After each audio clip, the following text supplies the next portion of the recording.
Praise the lord. హల్లెలూయా. దేవుడి నామానికి స్తోత్రాలు. మీ అందరికీ వందనాలు. ప్రార్థన చేసుకుందాం.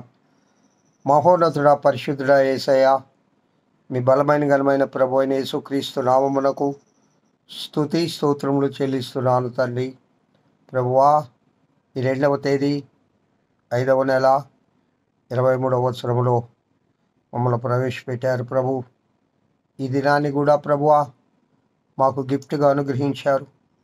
ఈ దినం కూడా ఈ లోకంలో జీవించడానికి మీరు కృపించారు ప్రభు. ఈ దిన ఉదయకాలము నుండి సాయంకాల సమయం వరకు ప్రభు నీ కృపలో అయా మమ్మల్ని కాచి కాపాడండి. మా ప్రయాణాలలో, మా యొక్క నాయన ఉద్యోగాలలో, దేవా మా ప్రతి గమనంలో తోడుగా ఉండండి నాన్న. ముఖ్యంగా ఈ ఎండ వడగాలి దెబ్బ విపరీతంగా ఉంది ప్రభు. ఈ ఎండ వేడికి ఎవరికి కూడా ప్రభు నాయన అనారోగ్యం కలగకుండా మీ కృపలో కాచి కాపాడండి ప్రభువా. యేసురాజా, ఒక్కో గృహంలో ఒక్కో సమస్య తండ్రి. అయా, ఎండిన ఆహారము వింటూ ఉన్న బిడలే కాదు, లోకంలో బిడలు ఆయన ఎంతోమంది ఉన్నారు. అయా, అనేక సమస్యల చేత, అనేక దేవానాయన ఇబ్బందులు, ఇరుకులు, కన్నీరు కడగండ్ల చేత నాయనా ఉండే బిడ్డలు ఉన్నారు నాయన. ఆ విధంగా ఉండే కుటుంబాలు ఉన్నవి ప్రభు. ఒక్కో బిడ్డకు ప్రభు ఒక్కో రకమైన సమస్య ఉంది నాన్న. ప్రతి సమస్యకు పరిష్కారము మీరే ప్రభువా. ప్రతి సమస్యకు పరిష్కారం మీరే ప్రభువా. అయ్యా అయ్యా, ప్రతి సమస్యను పరిష్కరించండి ప్రభు. ముఖ్యంగా అనారోగ్య సమస్య పట్టి పీడిస్తోంది తండ్రి. అనారోగ్యంతో బాధపడే బిడ్డలు చాలామంది ఉన్నారు. దీర్ఘకాలిక తాత్కాలిక రోగాలతో బాధపడే బిడ్డలు చాలామంది ఉన్నారు. అయ్యా, వారందరికీ స్వస్థత అనుగ్రహించండి. అయినా మీ దయగలిగిన హస్తంతో ఒక్కసారి ఆ బిడ్డలను ముట్టండి. అయ్యా, మీ కనుచూపు ఒక్కసారి వారిపోయి మరల్చండి. అయ్యా, మీ గాయపడిన హస్తముతో ఆ బిడ్డలను ముట్టండి. అయ్యా, మీ పరిశుద్ధ రక్తాన్ని ప్రభు, కల్వరి రక్తాన్ని ఆ బిడ్డలపై ప్రోక్షిస్తుంది. సంపూర్ణమైన ఆరోగ్యం యేసుక్రీస్తు నామములో దయచేయండి. అనేక మంది బిడ్డలు ఫోన్లు చేసి ప్రభువా అనారోగ్యం గురించి ప్రార్థించమంటూ ఉన్నారు. ఆయా ఆరోగ్య ప్రదాత మీ నామానికి స్తోత్రాలు. మన ప్రభు ఆరోగ్య ప్రదాత, మన ప్రభు ఆరోగ్యాన్ని ఇచ్చే దేవుడు, మన ప్రభు రక్తం సర్వ రోగ నివారిణి అని నేను వారికి చెప్తూ, ధైర్యం చెప్తూ ప్రార్థిస్తూ ఉంటాను ప్రభువా. అయ్యా, ఇదిగో తండ్రి, నా మాట కాదు కానీ మీ మాట ద్వారా ప్రభువా నాయన, మీ యొక్క నాయన కృప ద్వారా తండ్రి బిడ్డలను మీరు స్వస్థపరచమని కోరుతూ ఉన్నాను తండ్రి. ముఖ్యంగా ఆర్థిక సమస్యలు, అయా వివాహం కాని బిడ్డలు కుటుంబంలో ఉంటూ ఉన్నారు, వారందరికీ వివాహం జరిగించండి. అలాగే నాయన నిరుద్యోగ సమస్యలు, ఉద్యోగాన్వేషణలో ఉంటున్న బిడ్డలకు ఉద్యోగాలు దయచేయండి. అలాగే కుటుంబంలో సాతాను రేపే సమస్యలు, అయా ఇదిగో తండ్రి సామాజిక సమస్యలు, ఆయా వాతావరణ సమస్యలు, అయ్యా ప్రతి సమస్యను యేసుక్రీస్తు నామములో తీర్చమని, ఈ దినమంతా మీ కృపాక్షయంలో మా వెంట రానిమ్మని యేసు నామమున పేరిట వేడుకొంచున్నాను తండ్రి. ఆమేన్, ఆమేన్. Praise the Lord. ప్రియ దేవుని బిడ్డలారా, ఈ దినము 2వ తేదీ 5వ నెల 24వ సంవత్సరంలో మనం ఉన్నాము. ఇర్మియా గ్రంథము 33వ అధ్యాయం 3వ వచనం. ఎన్నోసార్లు ఈ యొక్క వచనాన్ని మనం ధ్యానం చేసుకుంటూ ఉంటున్నాం. అయినా కూడా పరిశుద్ధాత్మ దేవుడు ఈ దినము ఈ వచనాన్ని మరలా ఆత్మదేవుడు మనతో మాట్లాడాలని ఆశపడుతూ ఉన్నాడు. చూడండి, నాకు మొరపెట్టుము, నేను నీకు ఉత్తరమిచ్చేదను. మరొకసారి చదవనా? నాకు మొరపెట్టుము, నేను నీకు ఉత్తరమిచ్చేదను. నీవు గ్రహింపలేని గొప్ప సంగతులను, గూఢమైన సంగతులను నీకు తెలియజేతును. ఆమేన్. ప్రియ దేవుని బిడ్డలారా, దేవుడు ఇక్కడ నాకు మొరపెట్టండి, నేను నీకు ఉత్తరం ఇస్తాను. అంటే మీరు మొరపెడితే నేను ఉత్తరం ఇచ్చే దేవుడను. అంటే మీ మొరను ఆలకించే దేవుడను, మీ ప్రార్థన వినే దేవుడను. ఇక్కడ ప్రార్థన, విన్నపము, మొర్ర, ఆక్రందన, ఏమండి, కృతజ్ఞత ప్రార్థన, ఇంకా చాలా రకాల ప్రార్థనలు ఉన్నాయి. విజ్ఞాపన ప్రార్థన, ఉపవాస ప్రార్థన, మొర్ర, చాలా రకాల ప్రార్థన. ఇక్కడ అంటున్నాడు, నాకు మొర్రపెట్టుము. మొర్ర అంటే అర్థం ఏంటంటే, ఇంకా ఈ లోకంలో నాకు ఎవ్వరి మీద ఆశ లేదయ్యా, ఈ లోకంలో బ్రతకాలనే ఆశ కూడా నాకు లేదు, కేవలము నేను నీ మీద మాత్రమే ఆనుకొని ఉన్నాను, కాబట్టి నా ఆక్రందన నువ్వు వినాలి అని మొర్ర పెట్టడం అన్నమాట. సంపూర్ణంగా దేవుని పైన ఆధారపడ్డాం, సంపూర్ణంగా దేవుని పైన ఆధారపడ్డాం.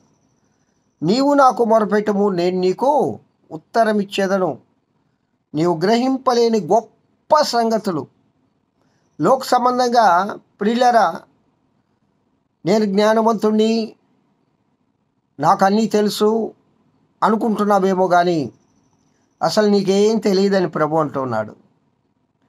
ఈ లోక జ్ఞానము దేవుని దృష్టికి వెర్రితనం కదా. ఈ లోక జ్ఞానము దేవుని దృష్టికి వెర్రితనం. నీవు గ్రహింపలేని గొప్ప సంగతులను, గూఢమైన సంగతులను నీకు తెలియజేతును. కాబట్టి దేవునికి మొర్రపెట్టాలి ప్రియులారా. ఆయన దగ్గర గూఢమైన సంగతులు ఉన్నాయి, మనం గ్రహింపలేని సంగతులు చాలా ఉన్నాయి. వాటంటిని తెలుసుకోవాలి.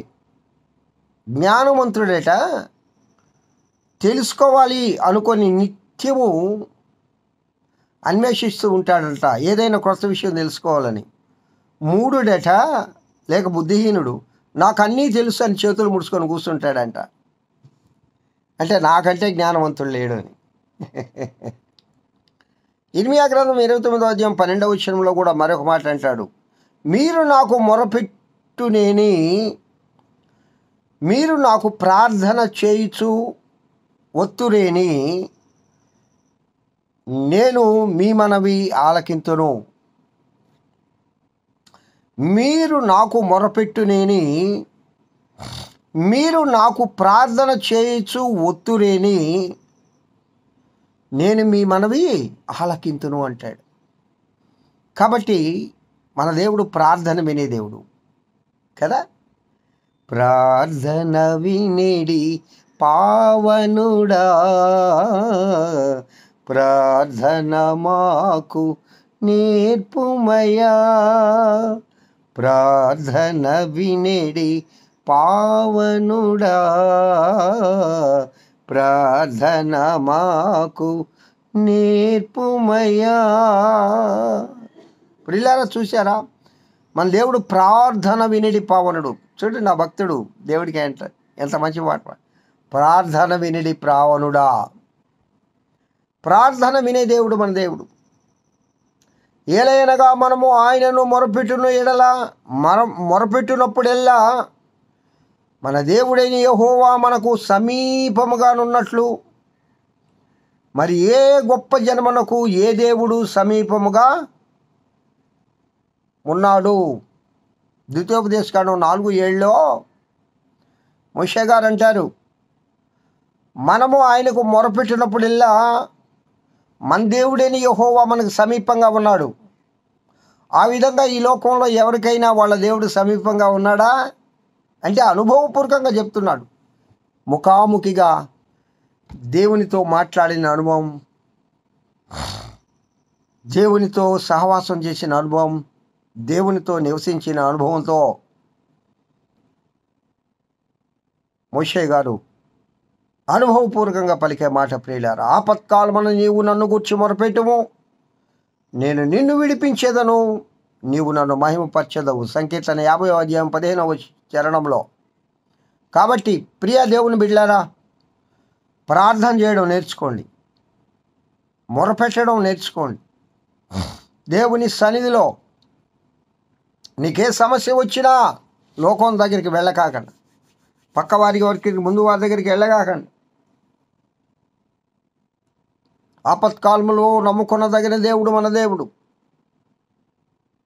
ఆపత్కాలమందు నీవు నన్ను గురించి మొరపెట్టుము, నేను నిన్ను విడిపించేదను. ఎంత గొప్ప వాగ్దానాన్ని ప్రభువు మనకు దయచేస్తూ ఉన్నాడు. ఆయన కృపా బాహుళ్యం చొప్పున మనల్ని నడిపిస్తూ ఉన్నాడు. ప్రియులారా, ఆ దేవుని పైన నమ్మకం ఉంచి విశ్వాసం ఉంచి ప్రార్థించండి, ఫలితం పొందండి. ప్రార్థించండి, నూతన సంగతులు తెలుసుకోండి. ప్రార్థించండి, గూఢమైన సంగతులు తెలుసుకోండి. ప్రార్థించండి, నువ్వు గ్రహింపలేని కొత్త సంగతులను తెలుసుకో.